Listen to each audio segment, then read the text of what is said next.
Karibuni kwa majani chai manzee. Hello, naitwa Jungle Boys hapa ama African Pineapple. Na leo video leo kwanza nianzie na kusend my condolences kwa familia ya Shalkido na rest in peace Shalkido, huyo alikuwa wa Sailors. So issue yangu ni mbona watu wanaingilia Miracle Baby ati aliachanisha band yake. Acheni kuingilia Miracle Baby. Ushai kama kuna boy band wewe? Unajua mimi nishai kuja na boy band. Nikatoa mtu mmoja sijui na huku almost Kisumu Western. Mwingine nikamtoa na huku juu ya mlima Meru. Mwingine nikamtoa sijui katikati ya wapi.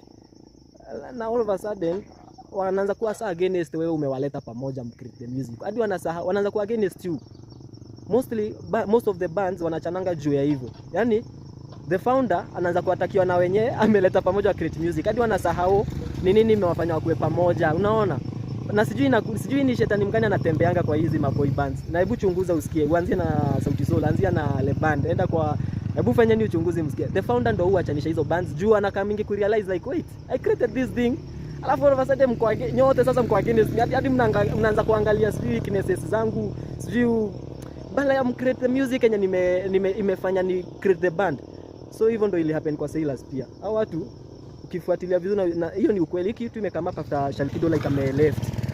Una get? Na mimi naweza sema hivi, acheni kuingilia Miracle Baby juu hiyo issue. Huyu mtu akuacha hiyo band kwa baya. Hawa inakuanga hivyo. Like unatafuta watu from different places, you are maybe unadai kuwa support. Then all of a sudden sijui akili zao zinaingianga nini. Wanaanza sasa wanatana against you. Hivyo ndio inakuanga mostly. Na nitaelezea zaidi what happened na nini na happening na boy band. So acha nini na Miracle Baby kabisa.